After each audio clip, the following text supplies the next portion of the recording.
Okay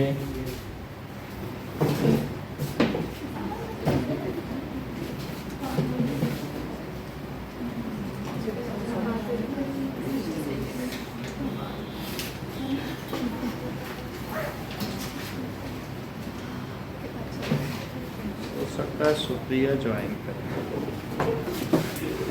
Supriya तो बोल नहीं करेगी, दीदी का बेटा आज मैं साइंस 11 यही होगा। आजकल देखो सब पैसे करेगा, इसलिए पूरा ब्रेक है, इसमें पूरा ब्रेक है। चलो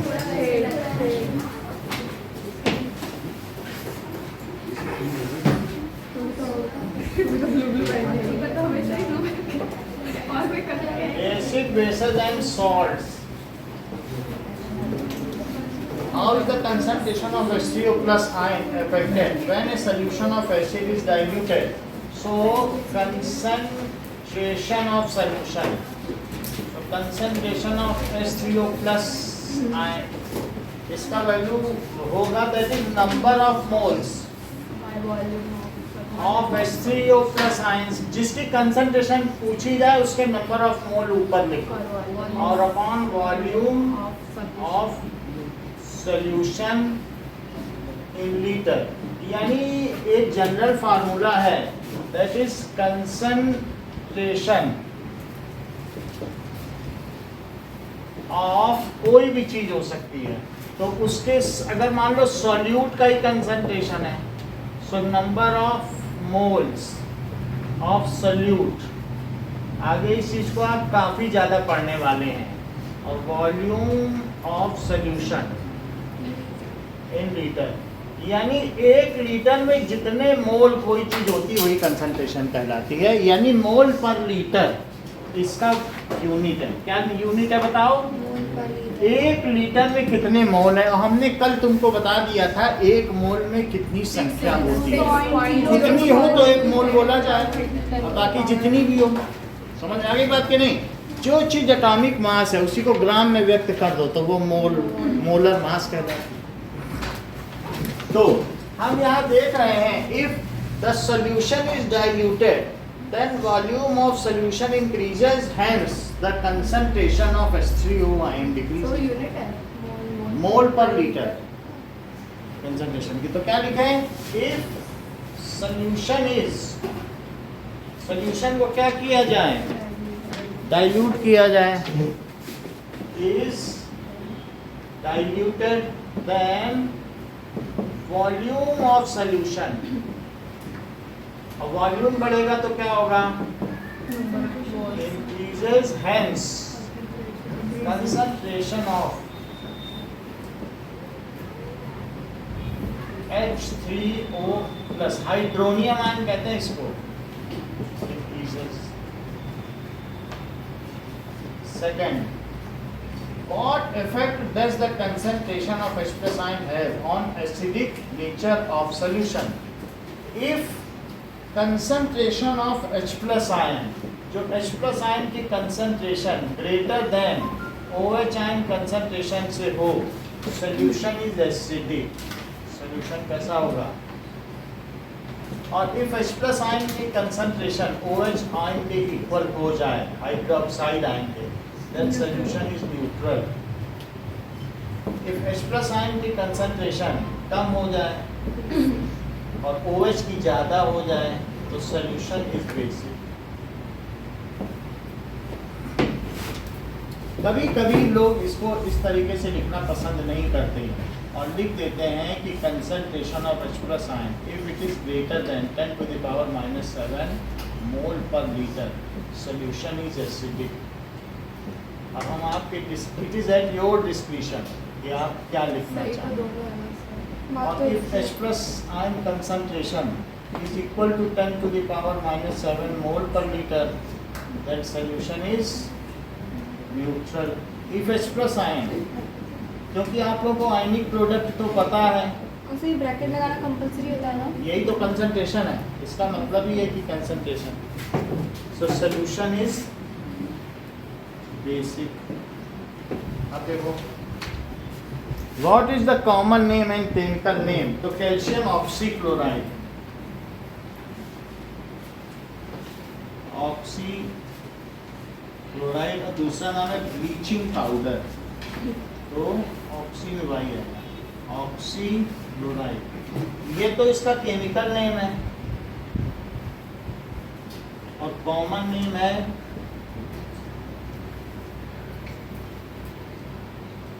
ब्लीचिंग पाउडर। सर ये सेकंड वाले क्वेश्चन में सेंटेंस क्या लिखेंगे? सेकंड क्वेश्चन में कुछ नहीं है, बस यही है कि किस प्रकार से एक्सप्रेस आयन की कंसंट्रेशन से सॉल्यूशन का नेचर डिटरमाइन होता है। तो अब वो अगर इससे ज़्यादा इससे कम, ये कंपैरेटिव स्टडी है, या तो सिर्फ ये भी चल सकता है, अगर तुम्हें इसकी वैल्यू से भी चला सकते हैं, उसी से तो ये चलता है negative law of express ion concentration. अब देखो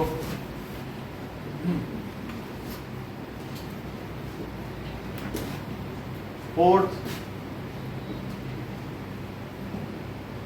now given below are the pH of the 4 different values, so 4 different liquids का pH दिया गया है।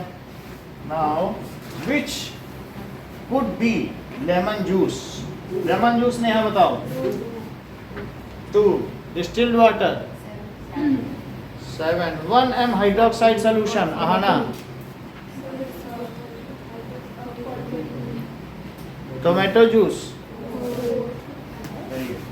तो लेमन जूस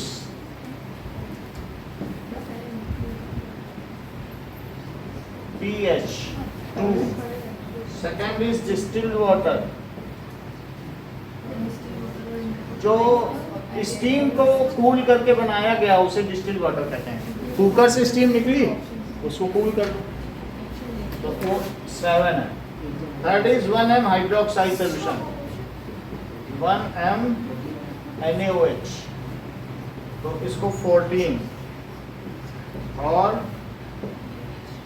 टोमेटो जूस भी एसिडिक होता है और इसका 4 होएगा, यानी ये लेमन जूस से कितने गुना ज्यादा एसिडिक है, बोलो सौम्या। लेमन कम एसिडिक है ना ये लेमन जूस हाँ, से? तो कितना कम एसिडिक है? 2। ये 100 गुना। देखो ये सब जानती है, ऐसे और कोई होता तो 2 ही बोल देंगे, नहीं 100 गुना कम, क्योंकि पावर है एक्सपोनेंट pH पे है। State Arrhenius concept of acid and bases, तो आर्हीनियस एसिड, आर्हीनियस बेस क्या है? सो आर, ये सबसे पुराना कॉन्सेप्ट है, so that is Arrhenius acid. So those substance which release express ion in water, those substance which release, आपकी book में acid और बेस का यही कॉन्सेप्ट चल रहा है 10, which release H+ ion in water, तो उस हिसाब से कौन कौन इसमें से एसिड हुआ? तो जैसे H2CO3 कार्बोनिक एसिड, इसका नाम क्या है? Carbonic acid. और क्या वो बोलो? नाइट्रिक एसिड, HN, तो नाइट्रिक एसिड, ये सभी वाटर में क्या H+ दे देंगे। और आर्हीनियस बेस क्या है?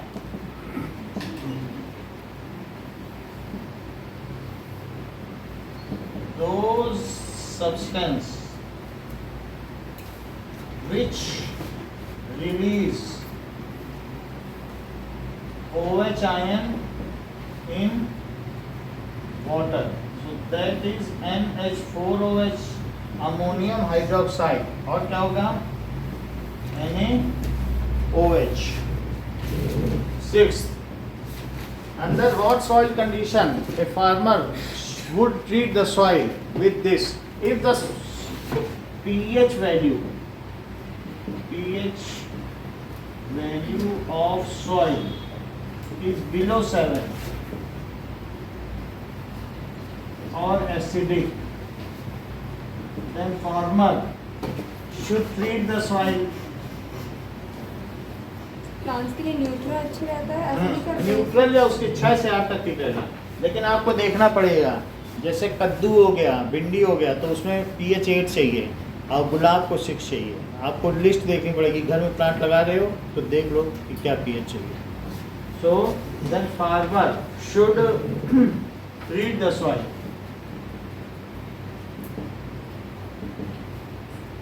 with प्लांट में भी बेसिक और एसिडिक नेचर होता है। जैसे हम लोगों ने देखा था कि कुछ ऐसे प्लांट होते हैं, जैसे वो नेटेड प्लांट है, कौन सा होता है, और उसके बगल में डॉग प्लांट होता है ना। सो CaO Ca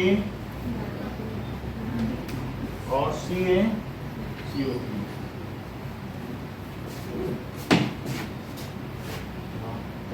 Next is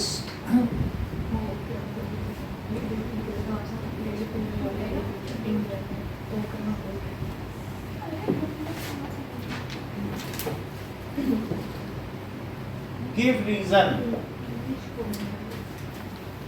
TriHCl not change the color.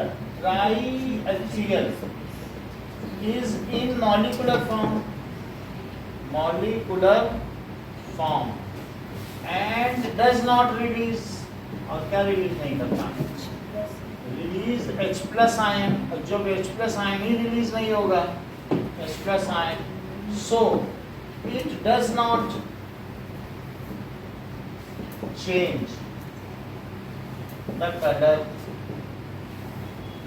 of blue litmus paper। Sonia moist litmus paper में फिर क्यों कलर चेंज होता है? क्योंकि उसमें H प्लस आयन है। हाँ बोलो अंशिका। सर क्योंकि उसमें मॉइस्चर होता है, तो उसमें जब एसिड जाता है तो उसमें H प्लस आयन रिलीज करता है। हाँ, क्योंकि वो पानी है, तो पानी में तो रिलीज हो जाएगा। सही तो बोल रही हूँ। ये हर चीज सही बोलती है सोनिया, इसमें इतना कैसे आता है? HCl is stronger acid than acetic acid, Arpita.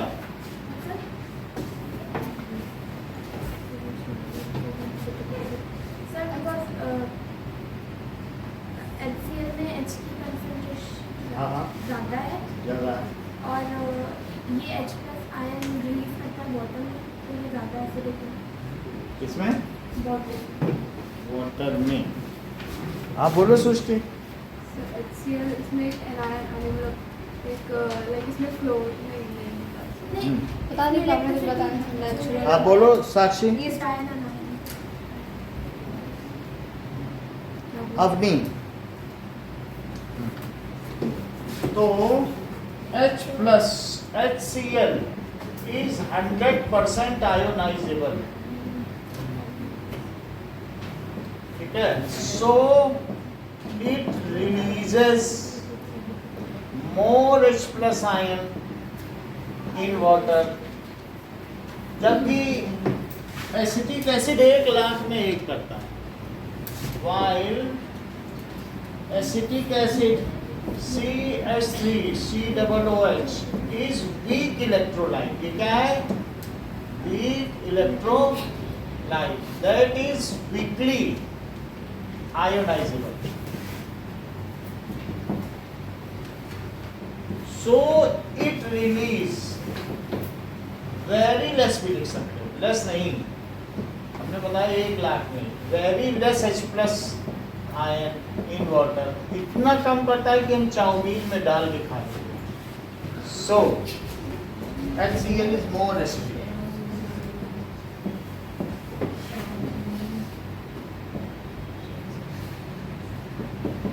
Then acetic acid. Sir इन तीनों में से क्विक लाइम कौन सा था? क्विक लाइम, ये क्विक लाइम है, ये स्लेटेड लाइम है, ये लाइम स्टोन है।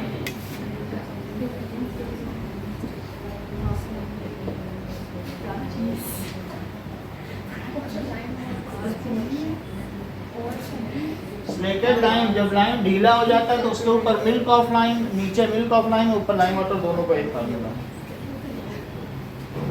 स्लेटेड का मतलब ये ढीला हो गया चूना।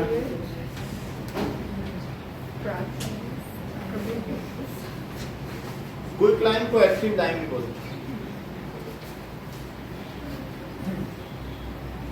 Now 8th question, To an aqueous solution of sodium hydroxide, a few drop of phenolphthalein were added. So what do you observe? मान लीजिए अगर आपने उसमें बेस डाल दिया तो क्या होगा? तो दिस सॉल्यूशन फिर HCl इज डिसॉल्व। बोलो सृष्टि क्या होगा? नेहा बोलो। वो बताइए। हाँ बोलो।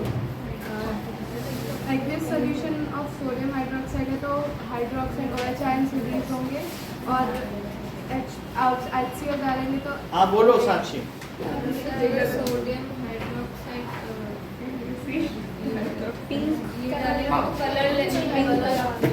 So in sodium hydroxide the solution will become pink.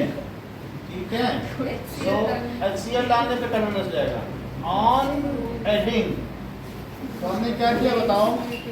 Aqueous solution of sodium hydroxide. So इसमें क्या होगा? On adding phenolphthalein in basic solution, क्योंकि वो बेसिक सोल्यूशन है। So phenolphthalein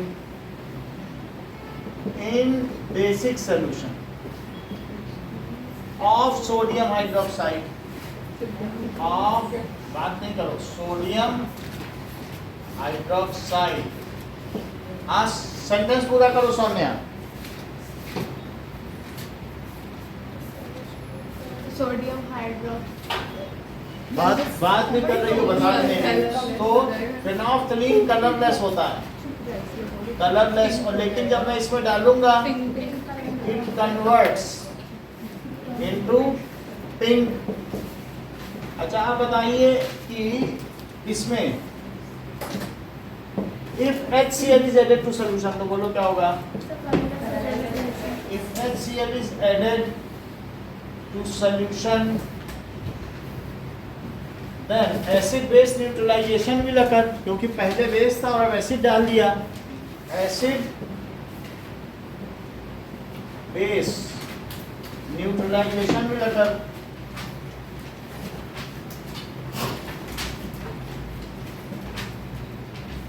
And solution will be first neutral and then acidic। और ज्यादा डाल दो तो फिर एसिडिक भी हो जाएगा, पहले तो न्यूट्रल होगा। In both the cases the phenolphthalein remain colorless, so will be first neutral। हाँ बोलिए। पूरी तरह टूट जाएगा, ठीक है, डिसोसिएबल। सो फर्स्ट न्यूट्रल हो जाएगा और देन क्या हो जाएगा? Acidic. So in both of the solution phenolphthalein remains colorless। So phthalein become colorless। ऐसा हमने करके भी दिखाया था। सेकंड क्वेश्चन देखो। Next is why is sodium hydrogen carbonate an essential ingredient in an acid? So sodium hydrogen carbonate, और इसे आप कह सकते हैं कि बेकिंग सोडा। सोडियम बिल्कुल ठीक है। Excess acid produced in stomach. So sodium hydrogen carbonate that is NaHCO3, और इसी को क्या कहते हैं? Baking soda. Is basic in nature,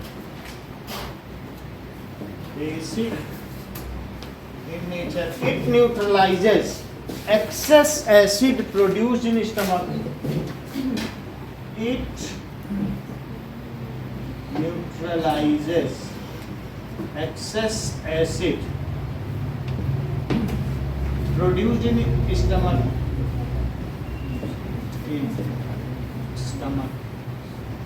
And gives us release from burning sensation of it, and gives us relief from burning sensation of acidity। Acidity में burning sensation होता है, पेट में जलन होती है। So it is used as antacid, इसलिए इसे किस तरीके से यूज करते हैं? So it is used as antacid. Other antacids are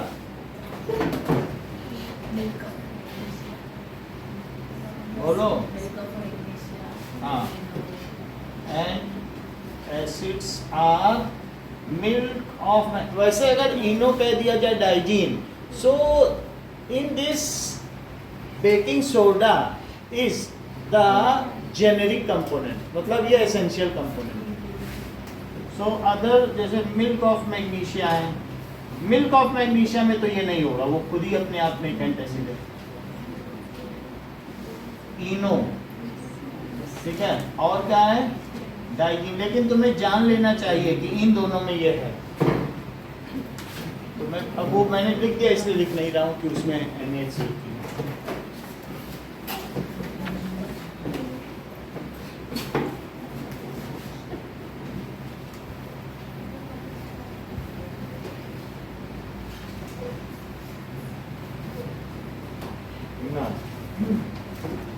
What happens when nitric acid is added to eggshell? So, eggshell is CaCO3. तो उसमें eggshell में CaCO3 होता है, तो which dissolves in nitric acid, which dissolves in aqueous solution of nitric acid. Of nitric acid and plasma membrane of eggshell is visible.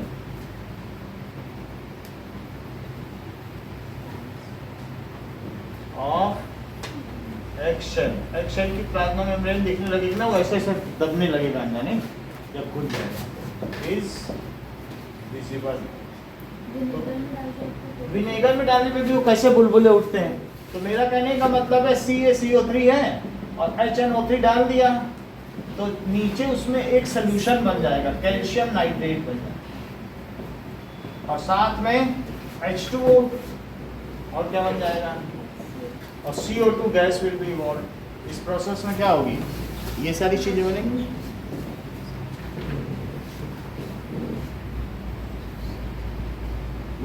Why does milkman add a small amount of baking soda? So, milk is slightly acidic in nature and suitable medium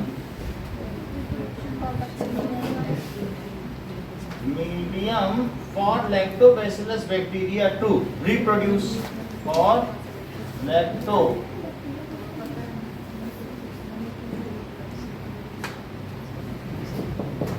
reproduce. Sir दूध पटने को क्या कहता है? And spoil the milk. तो वो reproduce करेंगे और क्या कर देंगे? Spoil the milk. To save milk from spoiling, curding of milk भी कहते हैं, और या आप ये भी कह सकते हो कि lactation of milk, lactification of milk, कई नामों से जाना जाता है.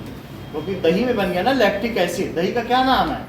Lactic acid. तो इसे लैक्टिफिकेशन भी कुछ लोग कहते हैं, कुछ लोग कर्डिंग ऑफ मिल्क भी कहते हैं. तो to save the milk from spoiling, milkman जो दूधिया है, add small amount of baking soda,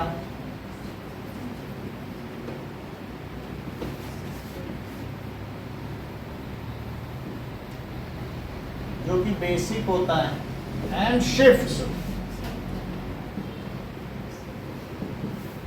pH of milk.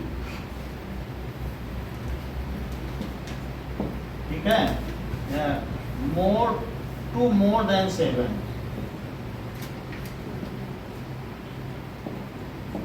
In this case, milk prevents from getting spoiled. In this case, milk will not get spoiled for a long time.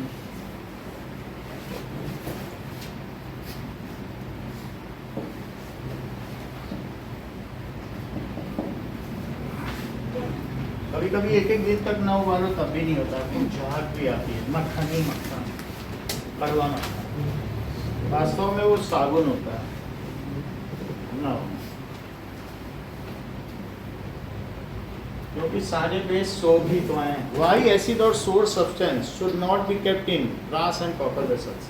So acid चाहे copper vessel हो या brass vessel हो, they are impure. Pure तो नहीं होते, तो कुछ ऐसी भी इम्प्योरिटीज होंगी जो बिफोर एचपी होंगी। वैसे तो कॉपर बाद में आता है कुछ, लेकिन फिर भी इम्प्योरिटीज तो हो सकती है ना। एसएन की तो इम्प्योरिटी कॉमन है, टिन, और टिन जो है वो पहले आ जाता है। सो एसिड और सोर सब्सटेंस, कोई खट्टी चीज, सोर substance react with copper and brass, copper और zinc type alloy and produce a green colored poisonous substance and produce a green colored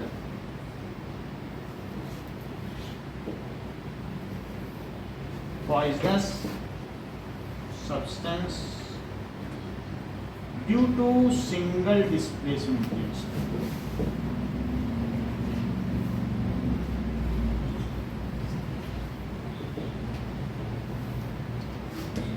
So,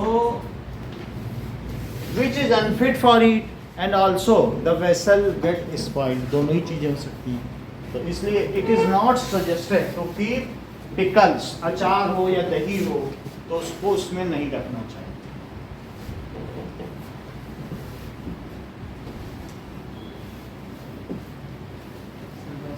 okay, now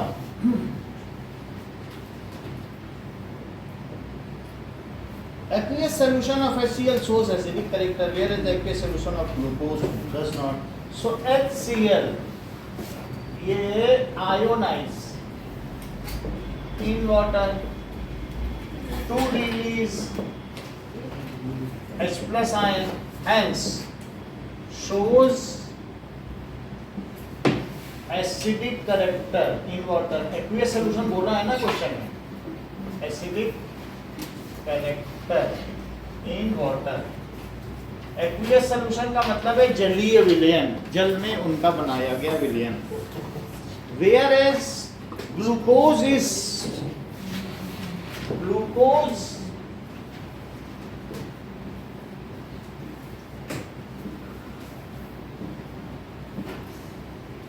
remains in molecular form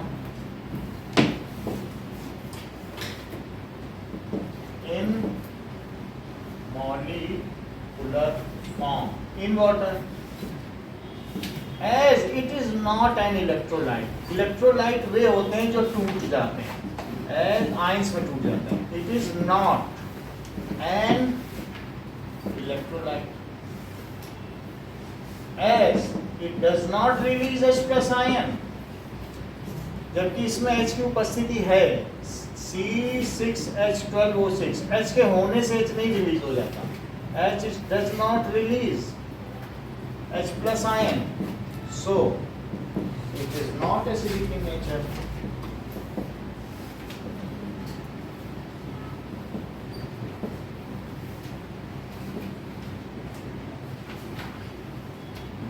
What will you observe when dilute hydrochloric acid is added to a small amount of copper oxide in beaker?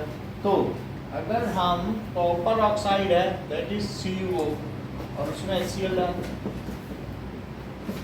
तो क्या चीज हो जाएगी?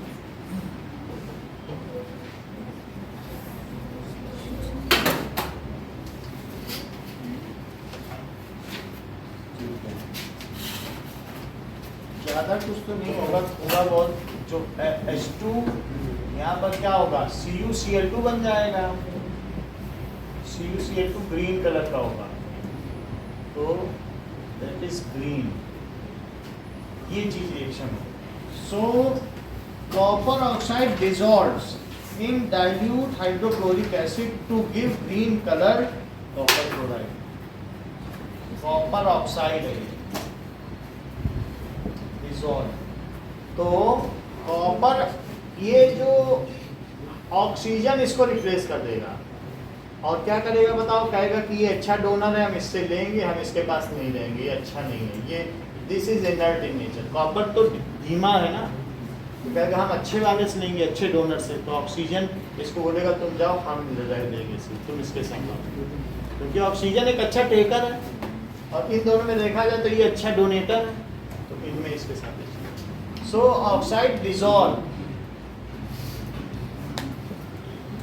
इन water in HCl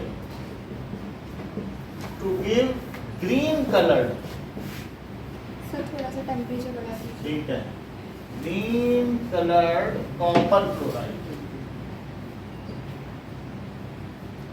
तो ये green colored copper chloride मिलेगा।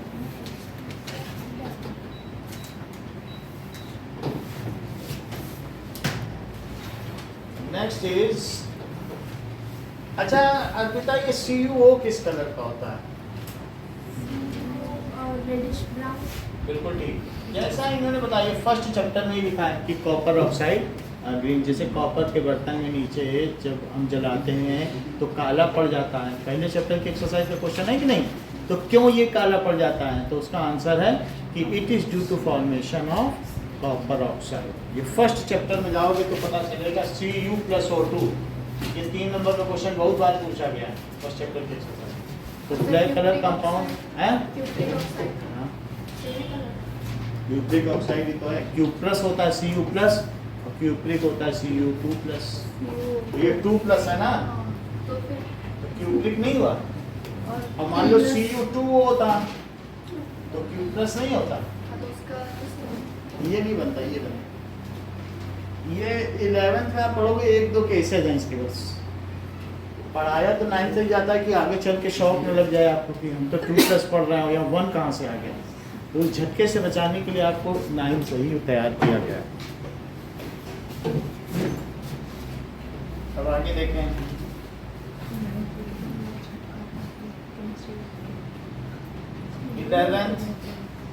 Write balanced chemical reaction for the following. Chlorine gas is passed through ध्रुवांशी, मान लो CaCl2, अगर कैल्शियम क्लोराइड में ड्राई सिलेटेड लाइन में CaOH होता है तो बोलो क्या बनेगा? CaCl2+H2। बहुत अच्छा, आप बोलो बेटा। साक्षी, सृष्टि, Manish, CaOCl। so that is CaOCl2, तो Ca रहेगा और एक O और Cl2 और plus H2O। Bleaching powder is form if chlorine gas is, bleaching powder की सिंथेसिस की ये इक्वेशन भी है। If chlorine gas is passed through dry, ये पाउडर ही रहेगा, मिल्क ऑफ लाइम वो भी ड्राई, नीचे का मिल्क ऑफ लाइम जो बचा था उसको धूप में सुखा लो तो पाउडर पाउडर आ जाएगा कि नहीं? ये क्या है बोलो? ड्राई, अभी बताया था कि नहीं साक्षी, नीचे जो बचता है मिल्क ऑफ लाइम धूप में सुखा लो तो ड्राई स्लेटेड लाइम हो गया कि नहीं? Dry slaked lime. If chlorine gas is passed to dry slaked lime then calcium oxychloride that is bleaching powder is formed. Calcium oxychloride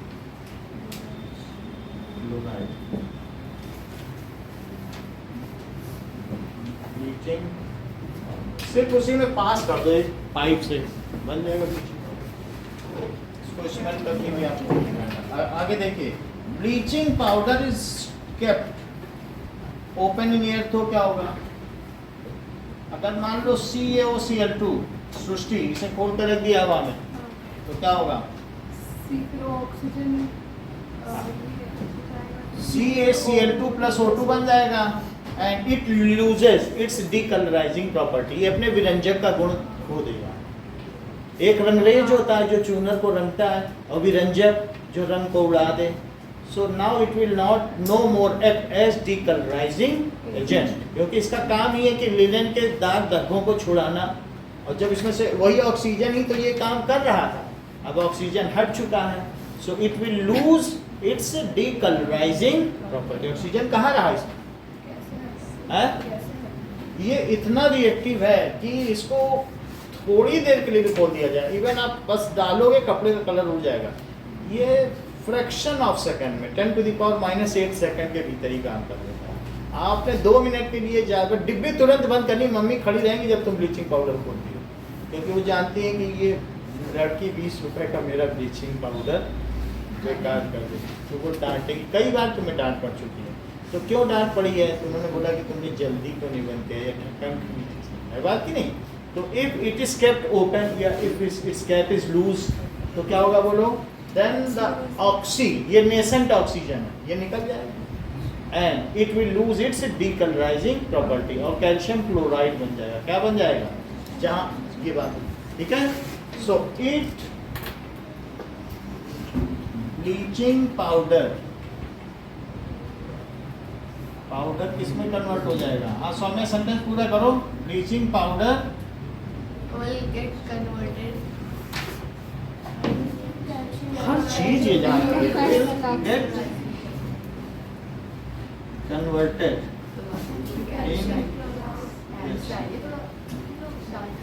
ये बाल्टी में भर भर के नंबर लाएगी एंड लूजेस लोहे वाली बात एंड लूजेस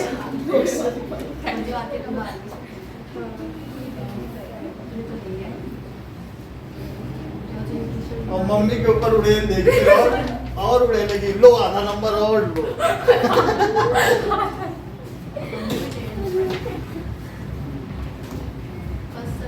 ओके नेक्स्ट देखिए,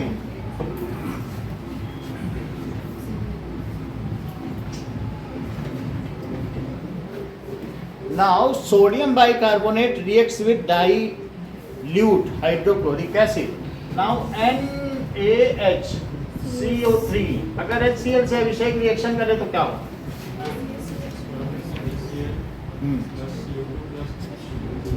सही है, क्योंकि मेटल कार्बोनेट और मेटल बाइकार्बोनेट जब एसिड के साथ रिएक्ट करते हैं तो salt water and CO2 will be, ये तो मालूम है कि नहीं?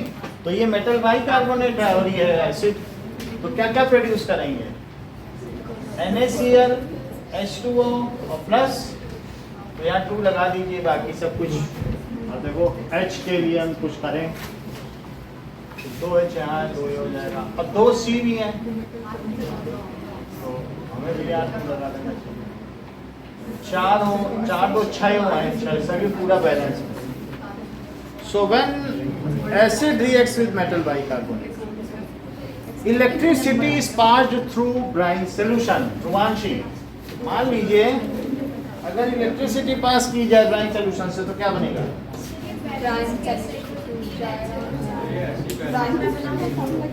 इसको बैलेंस करो। हाँ बोलो। सब में आपने 2 तो सबके 2 लगा देते हैं, बैलेंस हाँ बैलेंस। अब सब बैलेंस कुछ भी नहीं चाहिए। हाँ बोलो दोबारा। सर याद नहीं आ रहा। ये काफी ठीक रहेगा। हाँ बोलो।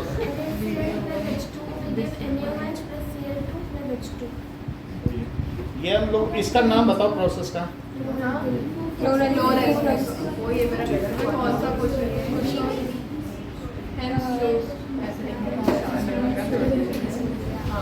Now, if electricity, brine solution NaCl plus H2O को कहते हैं। इससे मान लो इलेक्ट्रिसिटी पास कर दी जाए, यह है ब्राइन सोल्यूशन। ब्राइन सोल्यूशन का मतलब है सैचुरेटेड सोल्यूशन। ब्राइन सोल्यूशन तो NaOH बना और Cl2 बना, तो ये अब यहाँ 2 लगा दिया। इसको कहेंगे क्लोर-एल्कली प्रोसेस।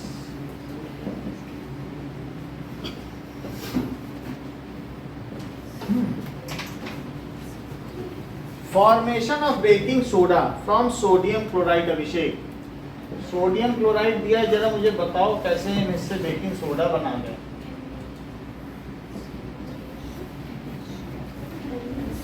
NH4 NH4Cl तो सही बता दिया। एक minute NH4 ammonium ammonium Cl रहेगा कुछ तो रहेगा और CO2 अमोनियम ही रहेगा। NH3 क्या यही सब रहेगा? तो क्या होगा बोलो? अब ये अमोनियम नाइट्रेट बन जाएगा, एक तो NaHCO3 बन जाएगा, NaCO2 और NaH, कहीं से H मिलेगा, H2O। जरा चेक करो हाँ सर चार कौन कौन सी चीज सही तरीके से देखो क्या क्या लिखा है बोलो। H2 डाला इतना याद है सर NaCO3 plus NH4Cl यानी NH और कुछ नहीं है, ये वाली चीज नहीं है। सर वो बनेगी शायद। हाँ ये बात सही है। अब H2O डाल दिया तो एक Na ले लिया, एक H ले लिया और एक CO3 तो O भी ले लिया। अब एक H बचा है क्या इसके पास? तो NH4Cl। It is less soluble in water, so settles down at bottom and can be separated later on by decantation. Less soluble in cold water. पहले से ठंडा करेंगे। In cold water तो settle down हो जाएगा, फिर decantation करेंगे। इस प्रक्रिया से KHCO3 क्यों नहीं बनाया जा सकता? हाँ, जैसे हमने बताया कि सोडियम बाइकार्बोनेट वो सॉल्युबल ही रहता है, वो सेपरेट होता ही नहीं।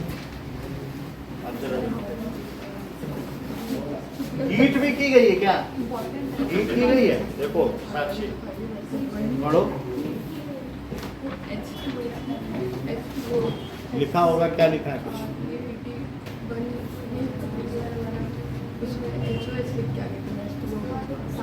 HOH नहीं HOH लिख दो, एक H इसके साथ, एक नहीं नहीं वो H रिएक्शन में HOH लिख के आगे थे H2 ऐसा ये सही किया ना। हाँ सर लिख के तो हमें यही आई ठीक है। Why is washing soda also called basic salt? What are its uses? So washing soda Na2CO3 is basic salt as it contains, ये क्या है?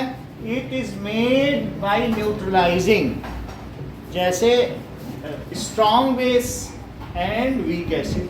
सर इसको हीट करके ये निकालेंगे बेकिंग सोडा हीट करने पे ये निकलेगा। तो ऐसा क्वेश्चन है क्या बेकिंग सोडा हीट किया जाए? Formation of baking soda from sodium chloride, यही है ना क्वेश्चन कि कैसे बनाते हैं।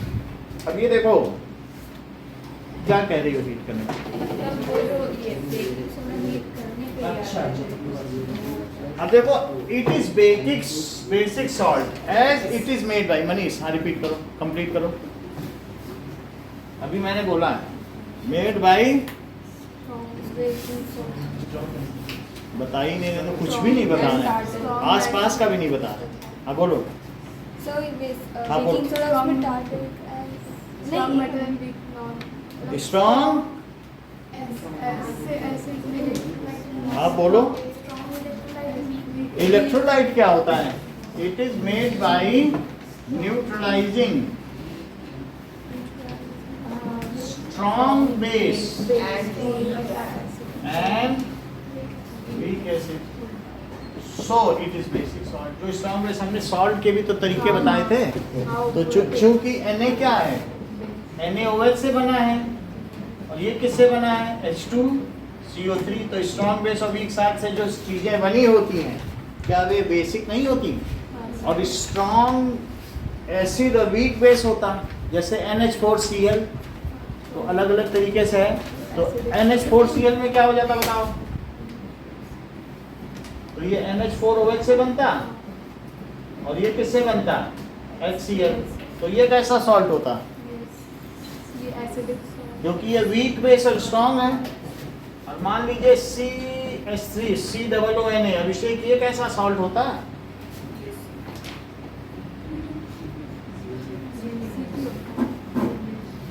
बताओ। हाँ मनीष, ये ठीक बताते हैं, क्योंकि ये NaOH है स्ट्रॉन्ग बेस और ये वीक एसिड है, इसीलिए मनीष ने इसको बेसिक कहा। भाई क्यों बेसिक बोला?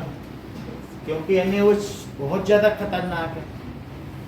और मनीष ने इस सॉल्ट को न्यूट्रल क्यों कहा होगा, जरा इसके बारे में बताइए। ताकि दोनों मिलकर। और ये वीक है क्योंकि NH4 ये वीक एसिड है कि स्ट्रॉन्ग एसिड? ये पीयूष की बात तो कितना अच्छा लगता है। और CH3 COOH ये क्या है? Weak acid. ये कैसा सॉल्ट है? अच्छा बताते हो। दैट इज, इन्होंने क्यों इसे एसिडिक बोला? क्योंकि स्ट्रॉन्ग एसिड है, ठीक है, लेकिन ये दूसरों को पास नहीं होने देना चाहते, तो इसलिए बेस, ये वीक बेस है, वीक बेस।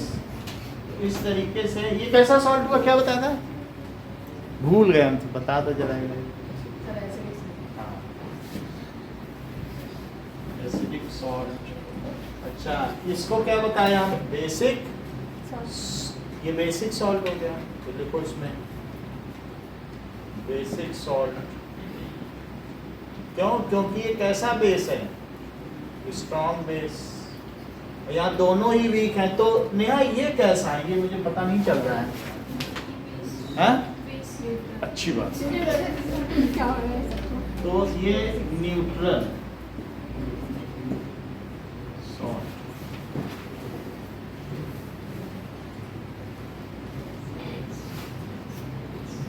अब जरा देखें,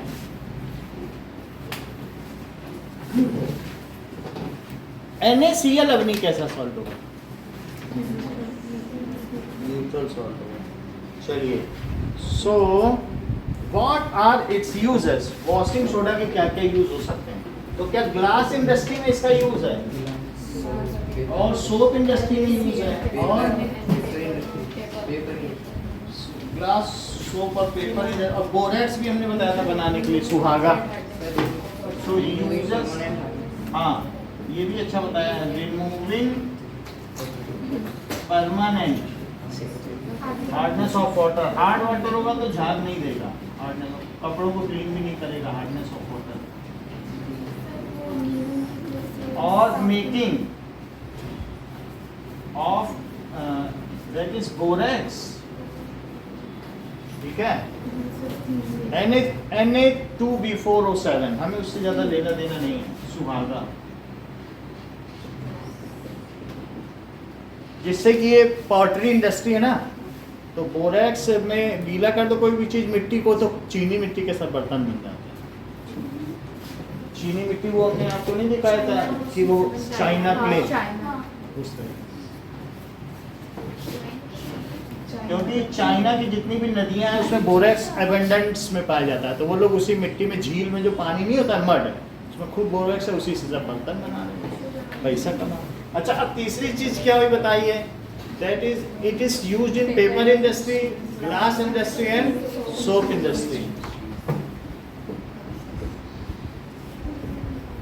glass, paper and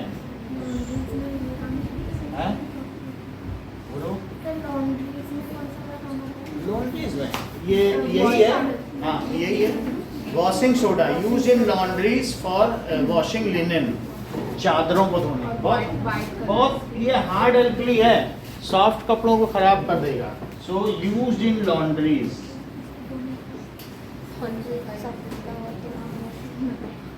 for washing railway linens.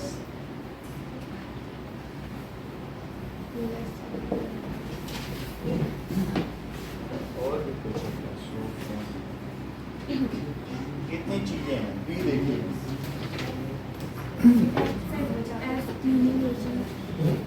Agent है ये, बाथरूम और ये सब स्कूल में क्लीन होता ही है, सब क्लीनिंग एजेंट है ये, ठीक है।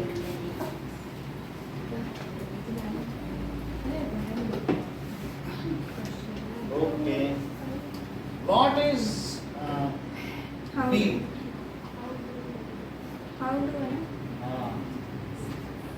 How do metal carbonate and metal hydrogen carbonate reacts with acid? Dhruvanshi, give the chemical equation. क्या होता होगा अगर metal carbonate and metal When metal carbonates and metal hydrogen carbons react with acids, they produce salt, water, and carbon dioxide. सही है. तो acid हो और plus metal carbonate,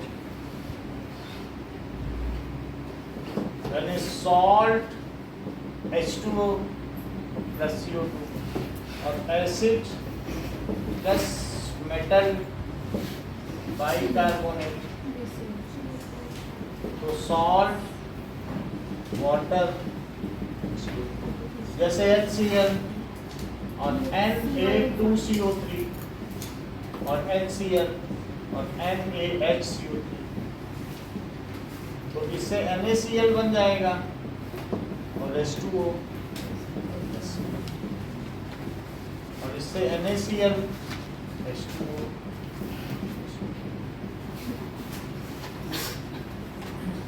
What is rock salt? Why it is brown in color? So,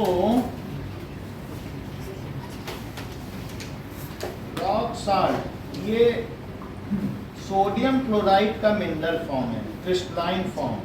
इसको क्या कहेंगे? ठीक है, that is rock salt.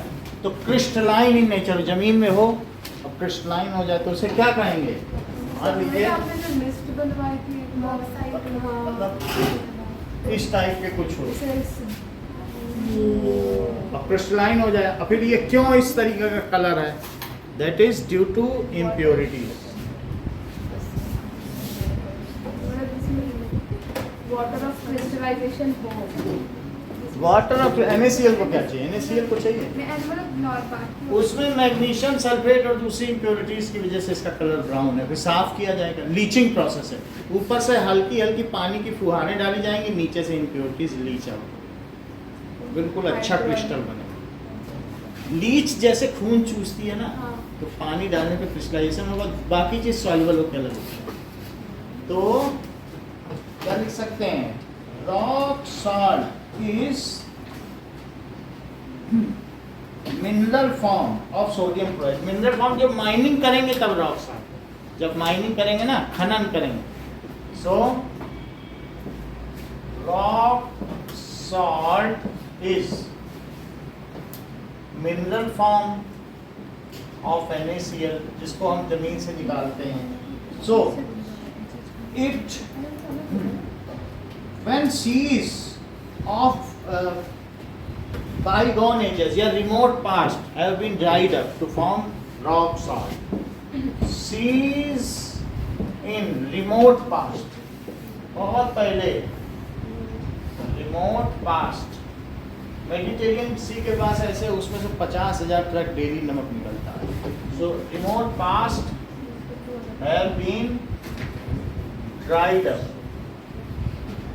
to form rock salt. It is brown in color due to impurities.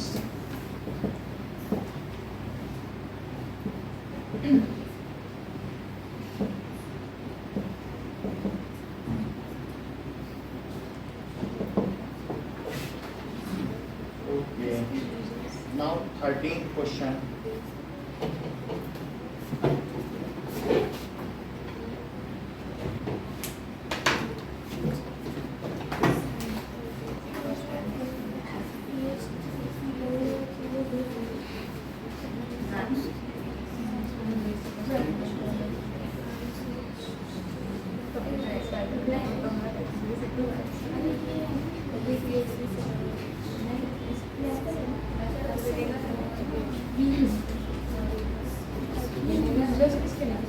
Eleventh हो गया, हटा दें. Sir एक ये नीचे तो प्लस हाँ प्लस ये तो हो गया ना.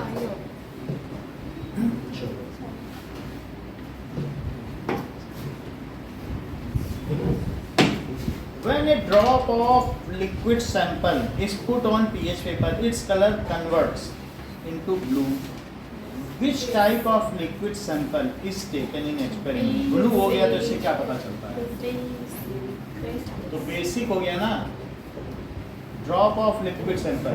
So basic nature of liquid sample, क्योंकि अगर रेड की साइड जाए तो एसिडिक है, उसका ग्रीन कलर है, पीएच पेपर के येलो मान लो, येलो होता है. और मान लो आपके बुक में तो पीएच पेपर जो यूनिवर्सल इंडिकेटर उसका पूरी स्ट्रिप बनी है ना, और ब्लू की ओर जाए तो लिक्विड सैंपल, जैसा कि यशिका ने बताया. Now what will the pH of A solution, Yashika, if it turns A red litmus paper into blue. Red litmus डाला और ब्लू हो गया. बेसिक, तो हमें बेसिक नहीं पूछा जा रहा, पीएच ऑफ, सेवन से ऊपर that is pH will be more than 7. सही है कि नहीं? And the nature of solution will be basic and nature of solution is given two test tube A and B. A contains blue litmus paper, B contains red litmus. तो a solution of pH2, देखो अब इसमें दिया गया दो आपके पास test tube है. तो A contains blue litmus solution. A में solution भरा है, प्लांट से निकाल के भरा है, ब्लू लिटमस सॉल्यूशन. और दूसरे वाले में बी में रेड लिटमस सॉल्यूशन. और अब हमने इन दोनों में ही, ये ब्लू है वो रेड है, और हमने pH2 दोनों में ऐड कर दिया. तो क्या होगा बोलो, हमने दोनों में थोड़ा थोड़ा pH2 का सॉल्यूशन ऐड कर दिया. तो pH2 तो पहले सोचो होता कैसा होगा. तो pH2 है. अच्छा, ये ब्लू क्यों था बताओ? क्योंकि सॉल्यूशन बेसिक था, और वो तो पहले से ही एसिडिक है, तो उसमें कुछ फर्क पड़ेगा. So a test tube contain basic solution, that's why litmus solution यहाँ पे किस कलर का है बताओ? Blue. So a test tube contains basic solution. On adding solution of pH2, that is acidic, the solution कैसा बन जाएगा? Solution will become acidic, और फिर क्या होगा? And litmus solution changes from blue to red. भाई जब कोई चीज एसिडिक हो जाए, तुमने उसमें नींबू निचोड़ दिया, दो होता है ना नींबू, और लेमन ही डालते चले जा रहे हो, तो फिर वो तो एसिडिक बन जाएगा. और एसिड में लिटमस का क्या रंग होता है? Red. And will become acidic, and color of litmus solution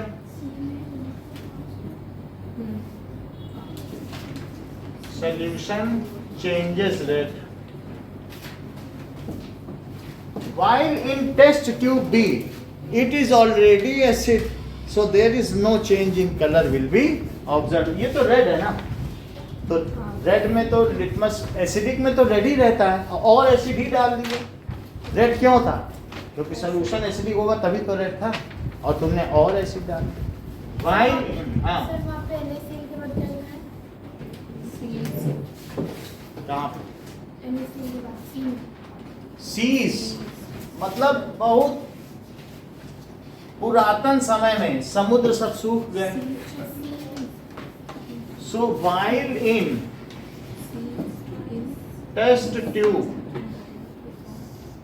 B में क्या हुआ? ऑलरेडी कंटेन्ड, उसमें क्या कंटेन था? Acidic solution. So, no change in color will be observed.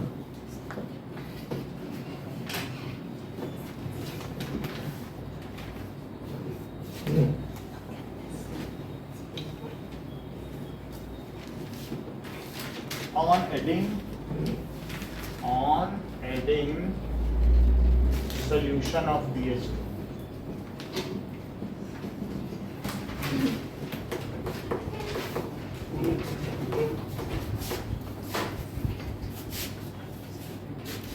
Sir एक बार वो removing permanent hardness of water मतलब वो कैसे होता है? मतलब उसमें जो हार्डनेस ऑफ वाटर है तो वो किस वजह से होती है? क्योंकि उसमें कैल्शियम आयन है।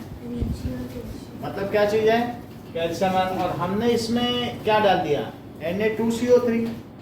तो Na2CO3 क्या करेगा कि कैल्शियम को हटा देगा। ये देखो सोप क्या होता है? C17H34COO, ये सोप है। और सोप में ये पानी में है, इन हार्ड वाटर। ये क्या बोलो? हार्ड वाटर में कौन से आयन होते हैं? हार्ड वाटर किसे कहते हैं? जिसमें कैल्शियम आयन और पोटेशियम आयन हो। लेकिन जब भी सोडियम स्टीयरेट कैल्शियम आयन से रिएक्ट करेगा, ये तुम्हारा साबुन है। इसका नाम क्या है? साबुन। That is sodium stearate. ये क्या चीज है? Sodium stearate. अब इससे रिएक्शन करेगा हार्ड वाटर में, तो ये क्या बना देगा? C17H35। ये फैटी एसिड है। इतना पार्ट क्या है? और चूंकि इस पे एक नेगेटिव साइन होता है ना, देखा नहीं? C+O-, तो ये कैल्शियम बन जाएगी। ये कैल्शियम स्टीरेट बन गया। अच्छा, तुमने कभी देखा है कैल्शियम का कार्बोनेट, ये मतलब संगमरमर पानी में सॉल्युबल है कि नहीं है? हम तो रोज धोते हैं, आप बताओ। तो ये घुल के तो अलग तो नहीं कि निकल नीचे वाली दुकान में हम पहुंच जाए, ऐसा हुआ है कि घुलते हम उनका सामान उठा लाएं, ऐसा तो नहीं हुआ। तो उसी तरीके से कैल्शियम स्टीरेट ये बन जाता है। यानी साबुन तुम्हारे कपड़े की गंदगी से नहीं रिएक्ट कर रहा है, उसमें उपस्थित कैल्शियम से रिएक्ट करके एक ऐसा हार्ड सब्सटेंस बना देगा जो तुम्हारे कपड़ों में ही चिपक जाएगा।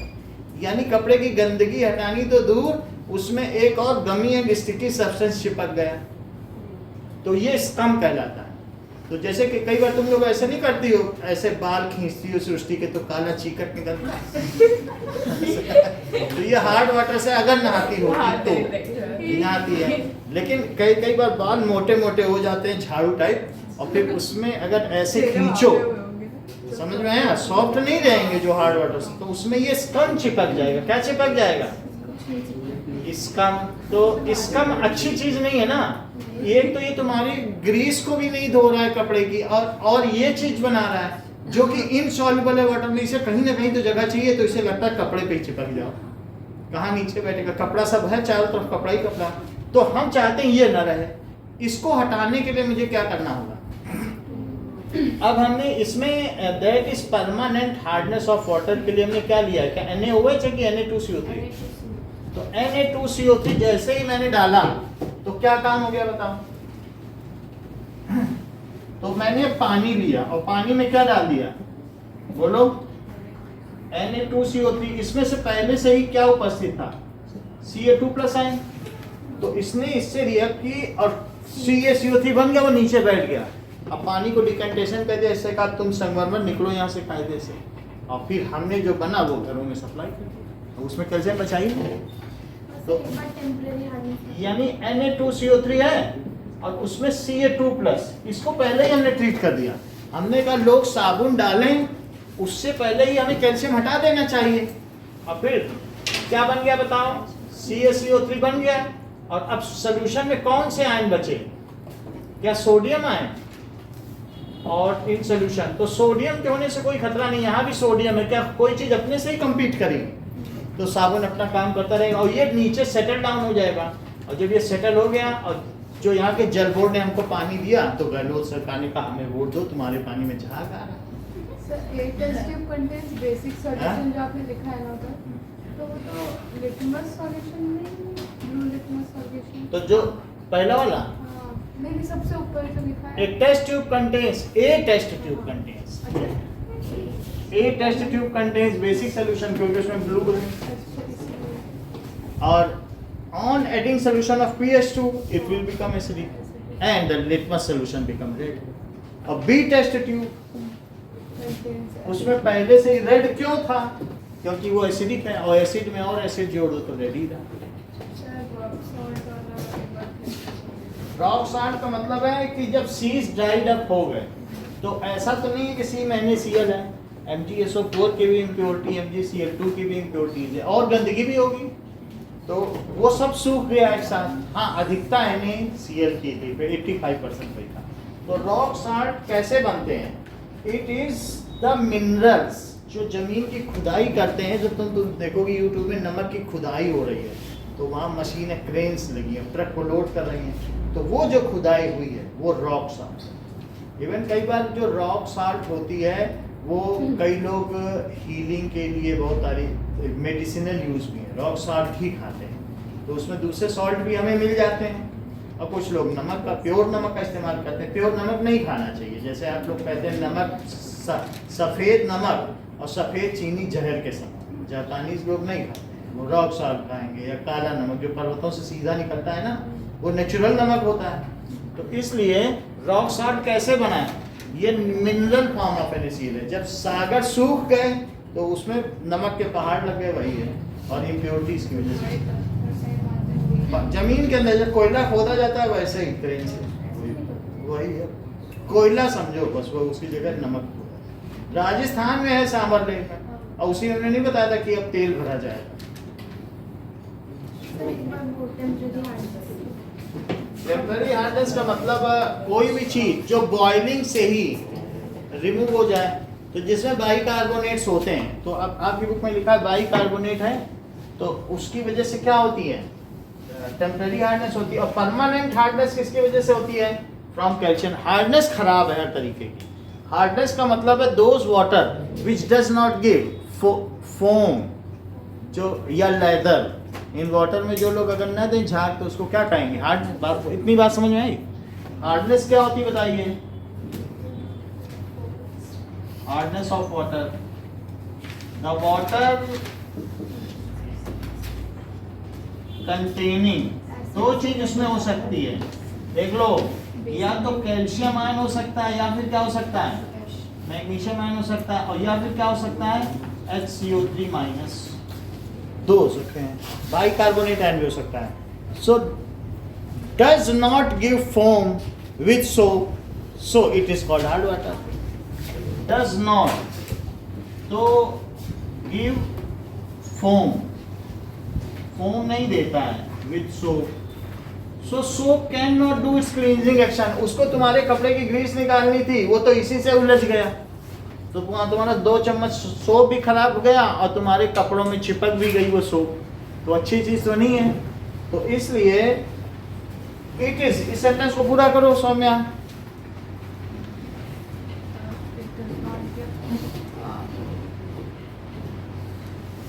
मतलब देखो हम ये दिखाते हैं कि देखो उसका ध्यान कितना कम है, पहले कितनी एक्यूट शार्प थी, क्विक विटेड थी कि नहीं। अब ये छोटे छोटे सेंटेंस नहीं पूरे कर पा रहे, ये पिकनिक के बाद से हुआ है। अब इसके बाद सो it is called hardness of water, hardness of water. इतनी बात समझ में आ गई? अब पिकनिक में वहाँ इसको भालू मिल गया होगा, तभी इसका दिल लग गया उस भालू पे। ऐसा होता है कि वो कितना अच्छा भालू था, ऐसा होता है नहीं क्या?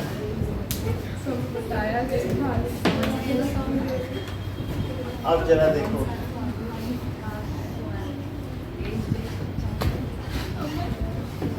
आगे देखो, वो है नहीं, लाठी लेकर भालू आया ढम ढम ढम, और ढोल बजाता मेढक आया टम टम टम, और मेढक नीली मीठी तान और गधे ने गाया गान। अब देखिए हार्डनेस 2 तरीके की है। हार्डनेस एक होती टेम्परेरी, उसको क्या होती है, और दूसरी क्या होगी? Temporary, it can be removed.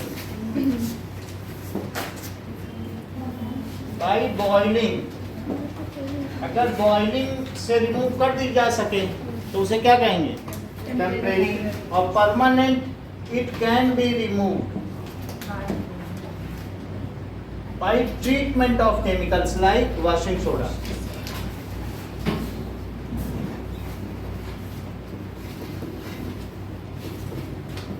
Such as washing soda, वो हमने वहां बता दिया वॉशिंग सोडा। तो वॉशिंग सोडा से जो करी जा सके ये एग्जांपल वो परमानेंट है। और इनको जरा बॉइल करो तो अगर मान लीजिए सोल्यूशन में Mg और HCO3, Mg भी है और ऐसा संयोग है कि ये दोनों है, तो क्या होगा? और हीट कर दो तो ये MgCO3 बन के नीचे बैठ जाएगा और बाकी वाटर और ये फ्री घूमने लगेंगे, हार्डनेस रिमूव हो गई।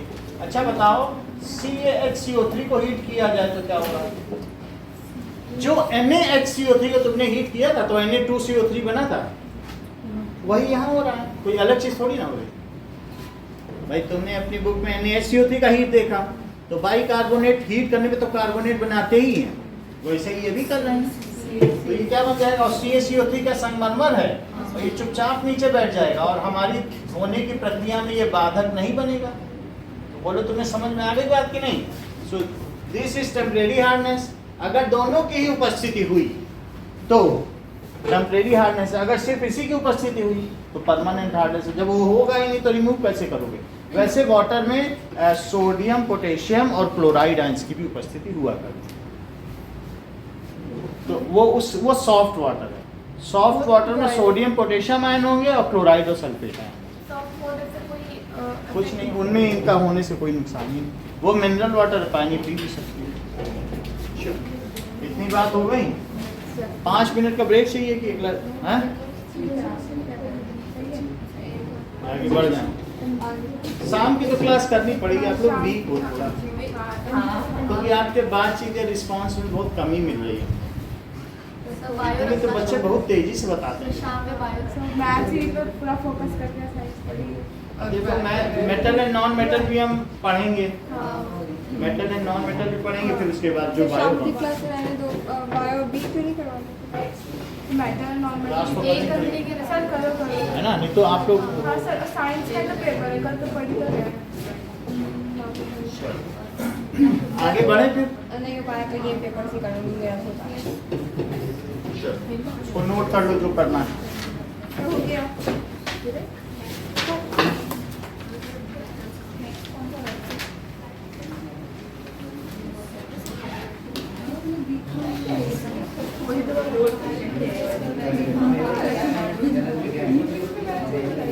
एक ही तो है।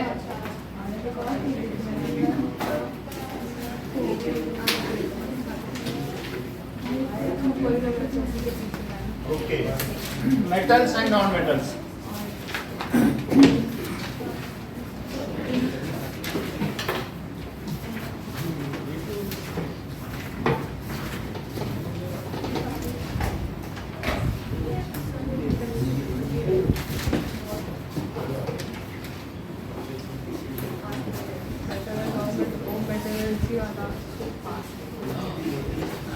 क्योंकि इसकी एक्सरसाइज नहीं हुई है, कंट्रोल एंड कोऑर्डिनेशन में भी आप लोग कभी फ्रेमिंग नहीं कर पाओगे, कुछ हम नहीं बताएंगे तो नहीं कर पाओगे।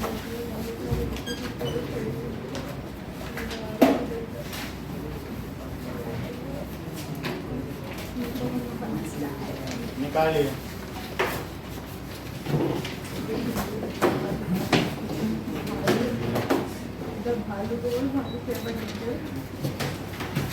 Now select metalloids from the following elements. तो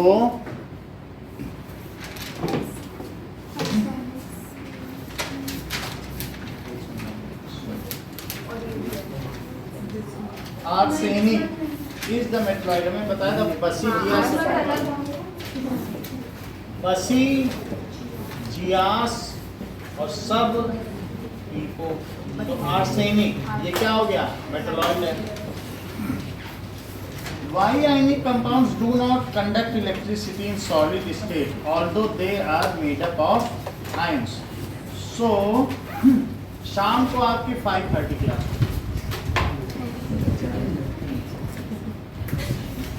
आयनिक कंपाउंड कंडक्ट नहीं करते सॉलिड स्टेट में, because these are solid state में. सो कैटाइंस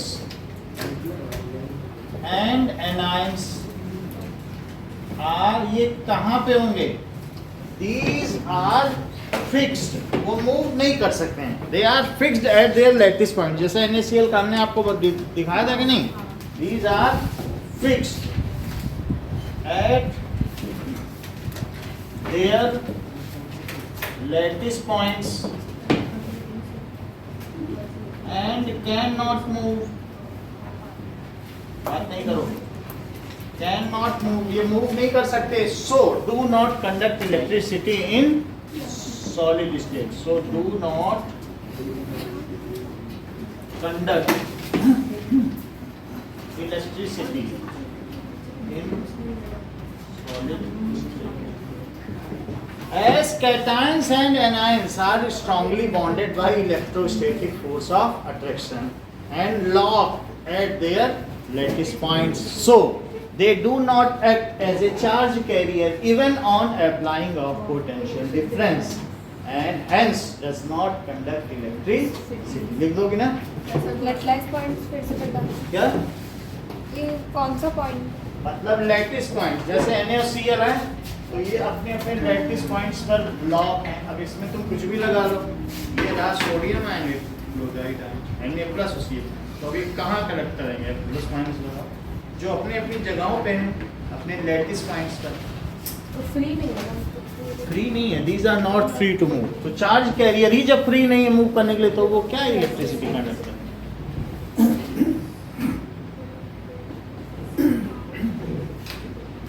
थर्ड क्वेश्चन देखें. Right the constituent elements off shoulder. तो शोल्डर का बताएं आप. शोल्डर वायर हमने दिखाया था कि नहीं आपको टच करके कि कितना सॉफ्ट होता है, कि नहीं दिखाया? तो बहुत मुलायम होता है. तो शोल्डर वायर दैट इज, तो इसका कंस्टिट्यूएंट बताओ क्या होता है? ये देखो पीछे देखो, इसको मोड़ के भी आप लोग देखो, पता चलेगा ये कैसा वायर है.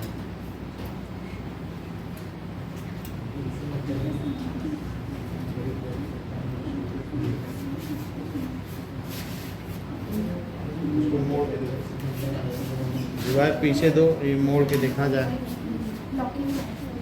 लॉकिंग तो कितना, लॉकिंग तो बहुत वैसा होता है, कितना सॉफ्ट है, कितनी आसानी से मुड़ रहा है. अगर इसको आग में रखोगे टप टप टप टप गिरने लगेगा. लैटिस पॉइंट की स्पेलिंग तो उसका जो LATTIC, LATT,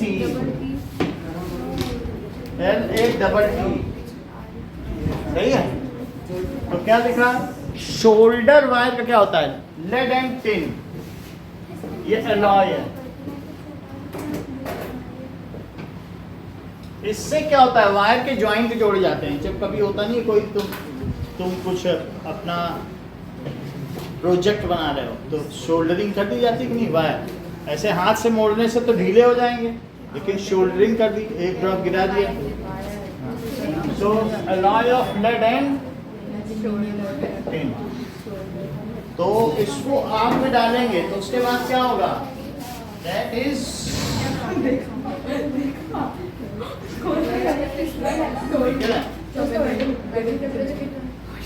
मेल्टिंग टेम्परेचर ये बस बहुत थोड़ा ही होता है, 800-900.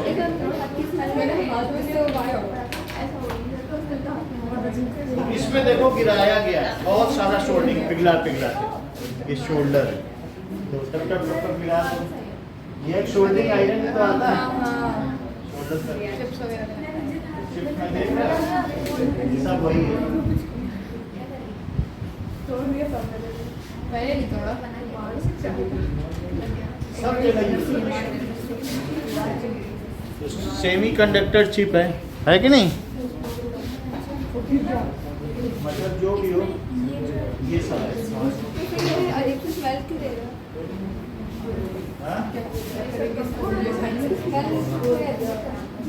वो सोल्डरिंग वैक्स की वजह से वो अलग रखना है, इसी के साथ करना. चलो आगे का काम कर दे दीजिए वायर. सो और किसी के पास है? उधर भी है। उससे व्यापार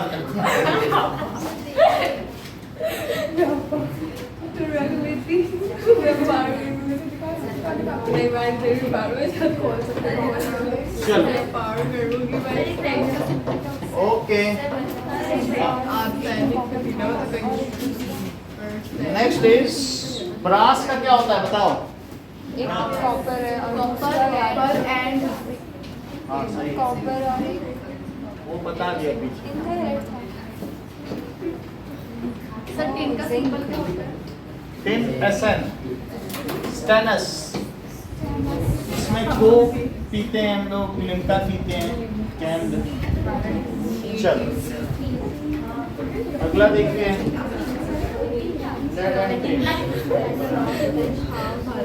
ये 70-30 का परसेंटेज, अगर कोई परसेंटेज ब्रास 70 का ऊपर 78 में पढ़ा है आपने, तो इसलिए आएगा नहीं। Pure gold is very soft, then it is use to make ornament. इसमें बहुत सारे लोगों ने गलती की है पिछली बार में। So pure gold is 24 carat carat of gold. सुनो, so 24 carats का मतलब है 24 parts of gold, यानी प्योर है ये। It is purest form of gold. It is purest form of gold. It is soft and unfit for making jewellery. इससे jewellery नहीं बना सकते। तो 22 parts of gold, when 22 parts of gold is mixed with 2 parts of copper and silver, then it becomes enough hard to make jewelry.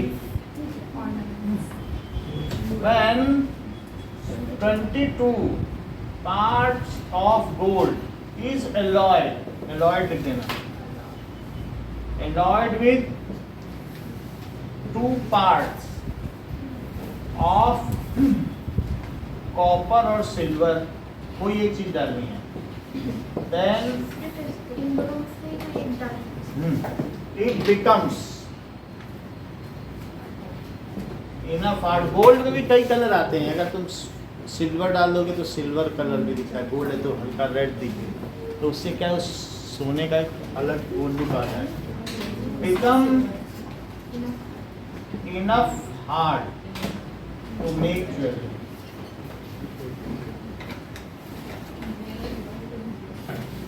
चलिए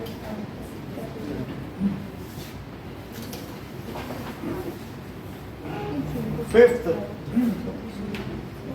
elements present at top of reactivity series are stored under oil. So elements such as sodium, potassium, lithium present at top of reactivity series are very reactive.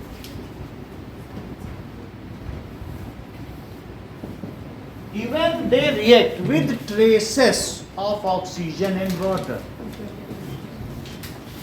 They react readily. Readily का मतलब है जल्दी से।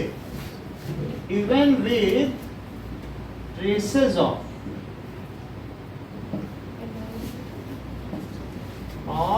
O2 and water। और इतना ही नहीं, lithium तो nitrite बना देता है, LiCm, वो नाइट्रोजन से रिएक्ट कर जाएगा, जबकि नाइट्रोजन कितना ही इनर्ट है। सो एंड रिलीज, और क्या करेंगे, large amount of heat.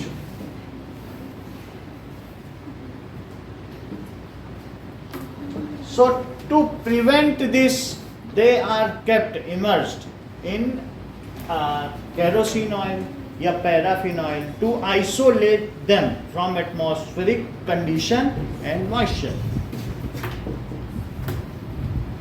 To prevent this happen, क्योंकि प्योर चीज की कीमत है, कमाई की कोई कीमत नहीं, प्योर मेटल कोई उसी की कीमत है. So to prevent this happen, these are kept immersed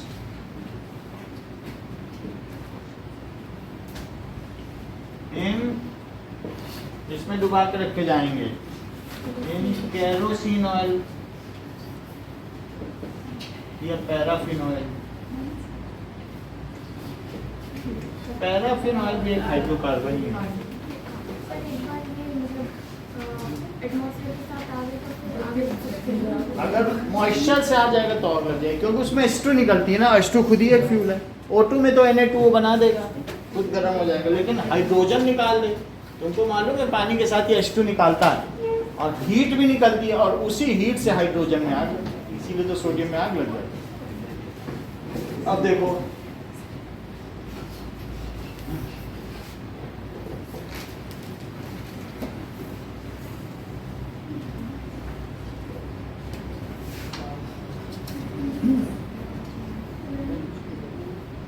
name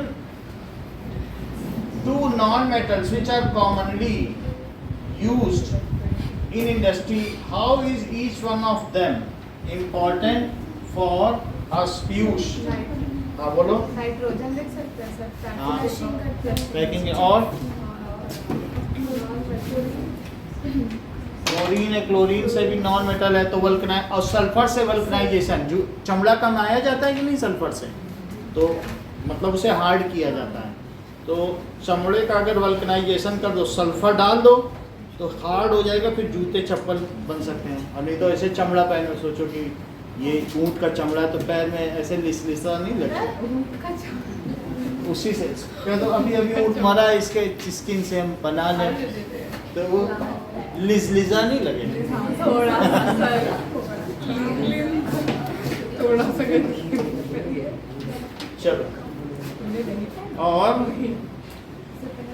next is two non metals. So nitrogen and sulphur are non metals.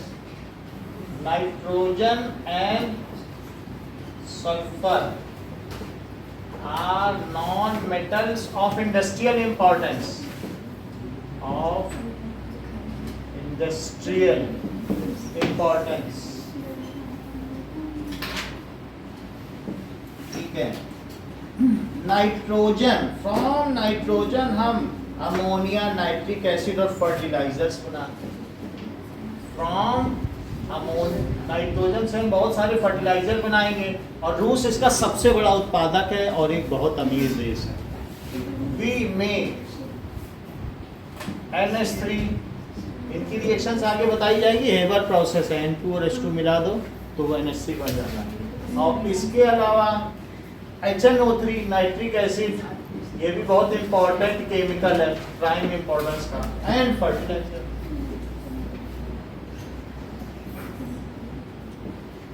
जबकि फ्रॉम सल्फर क्या होगा? फ्रॉम सल्फर सल्फ्यूरिक एसिड बनाया जाता है, और जो देश सल्फ्यूरिक एसिड के उत्पादन में प्रथम है वो विश्व में प्रथम है, यानी America. So it is prime reagent. Sulphuric acid, इसी से बैटरी बनती है, तेजाब बनता है, लेड सल्फेट, हर चीज इससे बनती है. सल्फ्यूरिक एसिड से ग्रीन विट्रॉल बना लो, ब्लू विट्रॉल, नीला थोथा, हरा थोथा. So sulphuric acid from sulphur, sulphuric acid is prepared, जो कि एक प्राइम रिएजेंट है. Which is prime reagent?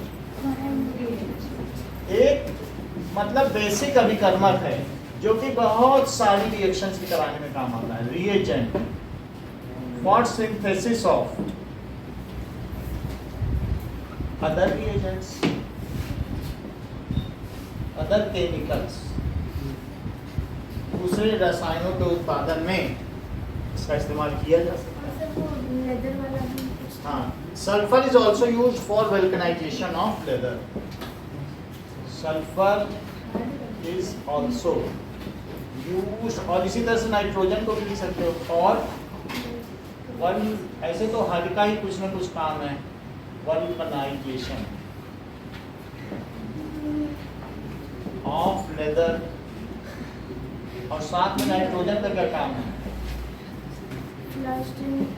Nitrogen is flushed while sealing chips packet, sealing food products ना, oily food products।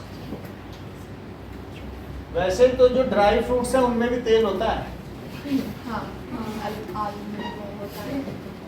और अगर ज़्यादा दिन पुराना हो जाए अखरोट तो कड़वे लगने लगते हैं, क्योंकि वो ऑयल उसका जो है वो फैटी एसिड में बदल जाता है।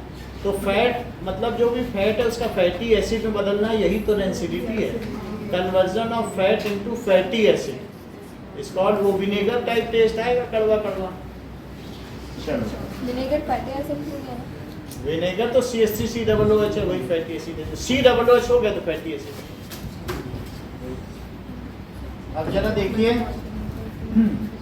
नाउ स्ट्रेटेजिक मेटल्स क्या होते हैं जो किसी भी देश के लिए इम्पोर्टेंट है, जो the metals which are essential for country's economy and defence are called strategic metal. Metals which are important for, जो मिलिट्री इंपॉर्टेंस के हों, डिफेंस के इंपॉर्टेंस के हों, ये कंट्री की इकोनॉमी के लिए important for economy of country, जिनसे हम टैंक बना सकें या ऐसा कुछ, ठीक है, are called, and defence are called strategic metals. For example titanium, titanium इतना अच्छा मेटल है कि उसके नाम पे जहाज बन गया है, टाइटेनिक। इतना अच्छा है ये जहाज जितना अच्छा टाइटेनियम, इस वजह से बिल्कुल शाइन करता है। नहीं, वो तो उसने रिकॉर्ड बनाना चाहता ना कि हम इस 1.5 दिन की जर्नी को हम आधा दिन में करके दिखा देंगे, लेकिन बोला और भगा और भगा, मतलब ये तो आइसबर्ग आ गया, भेड़ दो इससे। अब जब सही जो स्पीड दी गई तो मुझसे 3 गुनी स्पीड में भगा रहे हो, तो क्या होगा? टाइटेनियम। और दूसरा मेटल है क्रोमियम। जैसे निकल है ना, निकल क्रोमियम, इसी की तो प्लेटिंग होती है, तो वो शाइनी मेटल है, इसमें रस्ट नहीं लगता, क्रोमियम। और जरकोनियम, हमारे पास क्रोमियम की एक आरी है, इतने मोटे पेड़ को ऐसे 5-6 बार करो काट देती। क्रोमियम का टूल देखना तुम अमेजन में जाके, इतने अच्छे टूल हैं, तुमको मजा आ जाए, उसमें रस्ट फ्री है और हर चीज है। तो वैसे तो क्रोमियम हमने मेटल दिखाया आप लोगों को, लेकिन परखने में भी मजेदार है। और साथ में दैट इज जरकोनियम।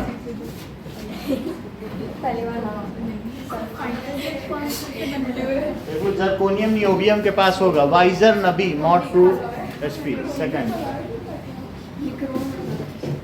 नियोबियम और इट्रियम के बगल है, बीच में तो जरकोनियम बैठा है, उसके इधर का पड़ोसी इट्रियम है, उधर का नियोबियम और बीच में जरकोनियम। वाइजर नबी मॉड प्रूफ एसपी दाग सीडी। अब देखो इसके अलावा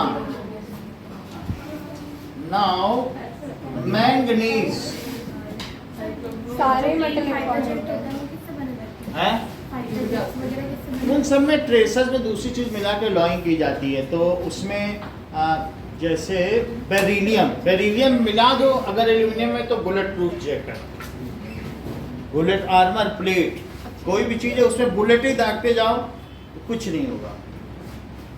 तो इसलिए आपको बेरिलियम मिला के कांच बना दो, बुलेट प्रूफ कांच, गाड़ी में भी कोई फायर करे कुछ नहीं होगा। तो also used for it is और 6th क्वेश्चन हाँ, वल्कनाइजेशन, चमड़े को हार्ड करने के लिए वल्कनाइजेशन, सी ऊपर वल्कनाइजेशन। अब अगला देखें, that is right chemical reaction, manganese dioxide को एल्यूमिनियम पाउडर से 100 में गर्म करो। चलो मैग्नीशियम डाइऑक्साइड। एक बार फिर से क्वेश्चन रिपीट करना है। क्वेश्चन नंबर 8 का ए,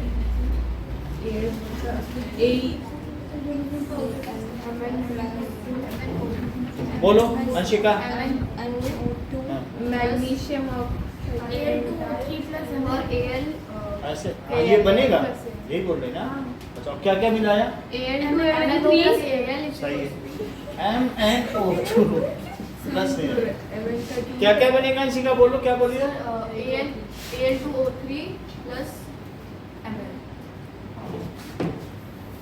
Al2O3 प्लस Mn। तो अब ये MnO2 है, चलो समय इसको बैलेंस तो करो। 2 लगेगा Al के आगे और एक Mn के आगे Mn रुकना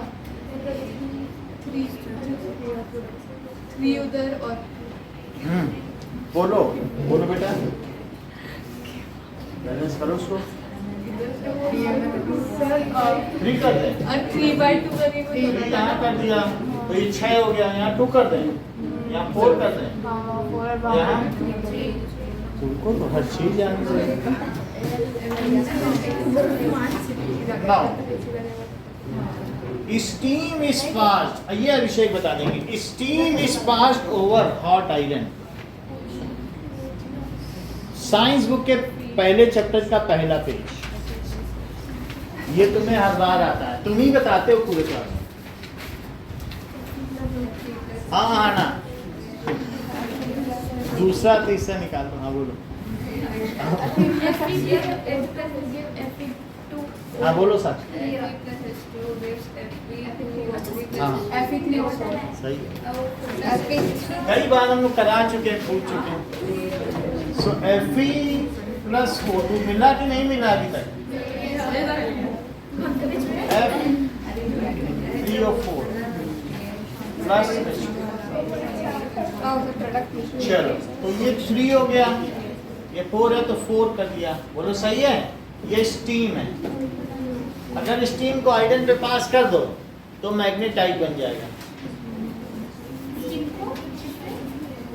स्टीम मैग्नेटाइट बन जाएगा। अरे डोसे के तवे पर पानी डाल दो, मैग्नेटाइट पर काला पड़ गया डोसा का। और यहाँ एल्यूमिनियम है, ठीक है। यही तो एनोडाइजिंग में एल्यूमिनाइट तो बनाते हो। अब अगला देखो, मैग्नीशियम इज ट्रीटेड, दिव्यांगी। हाँ, जब मैग्नीशियम को दिव्यांगी के साथ ट्रीट किया है, बताओ। हाँ हाँ तो बोलो, हाँ बताओ क्या क्या बनेगा।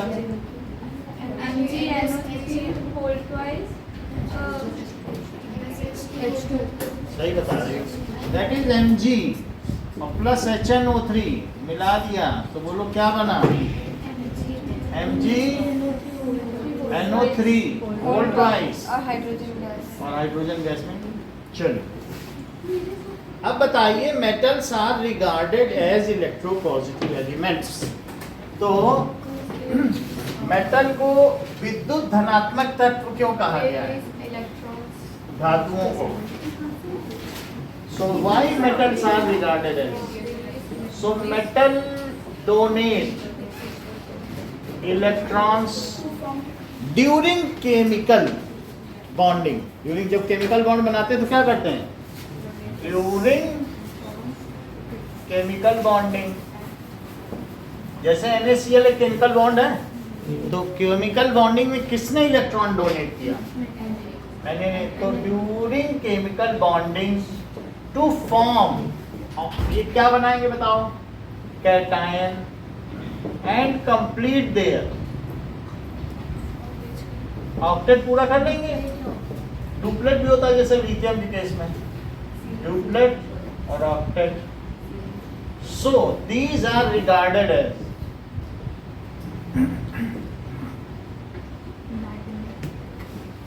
electropositive.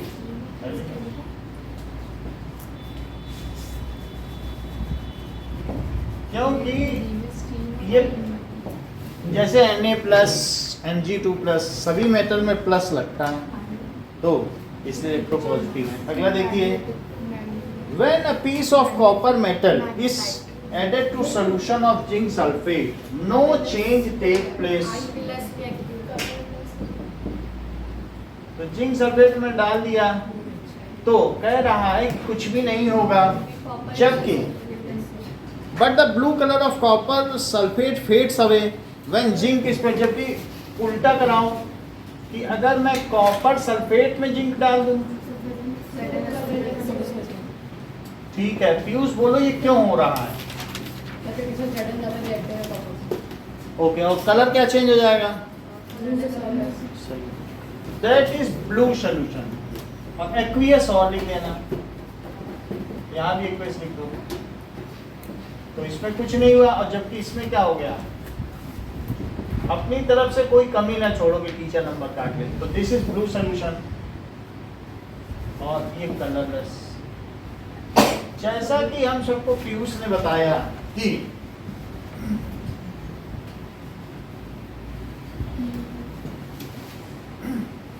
so as zinc is more reactive than copper, so it will displace copper. अगर आप इट नहीं लिखना चाहते हो तो former will displace latter from its salt solution. यानी पहला वाला दूसरे वाले को चेंज कर देगा क्योंकि वो ज्यादा रिएक्टिव है। Okay, articles made from aluminium do not corrode even though aluminium Ahana. ये मुझे बहुत अच्छे से आता है। ये देखें वो क्या बताती है। सर वो जो हाँ, बोलो। सेलेक्ट करते हो इलेक्ट्रोलाइटिक है ना? आप इसका जवाब दे दें, हम आपकी बात का जवाब देंगे।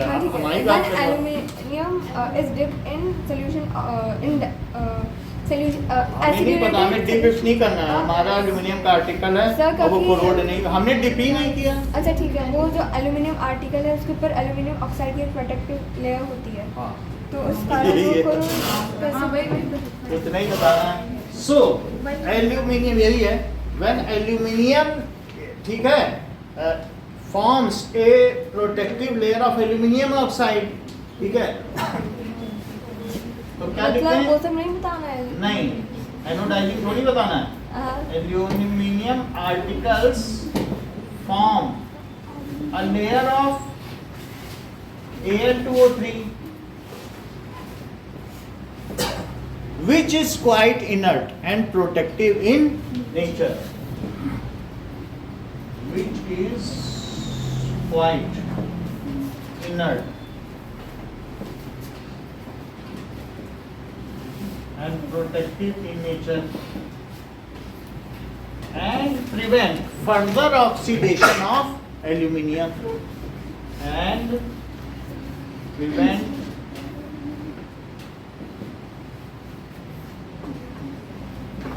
of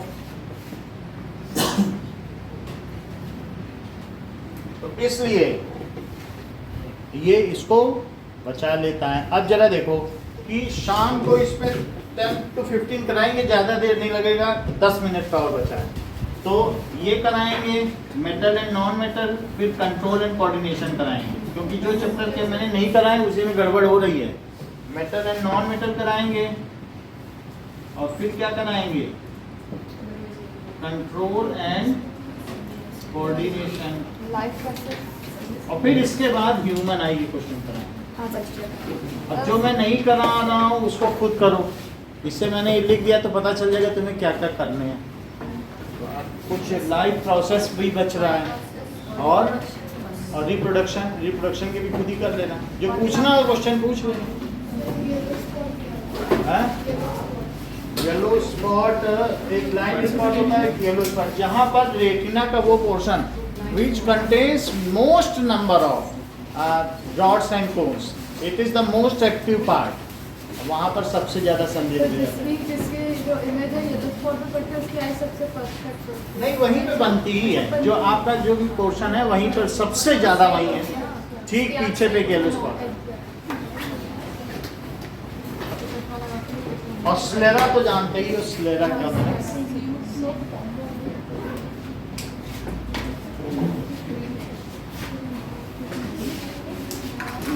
साढ़े 5 पे क्लास होगी आपकी है, 8 के बाद आपकी है 9th वाले 9 की नहीं है, 9 एसएसटी कर लेगा कौन, तो भाई जिस साइकिल से आए तुम उसी से चली जाना।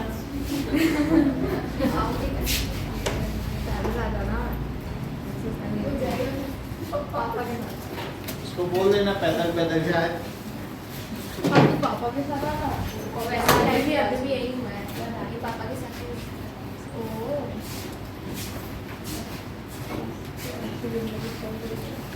तो इसकी सारी वो क्या होगी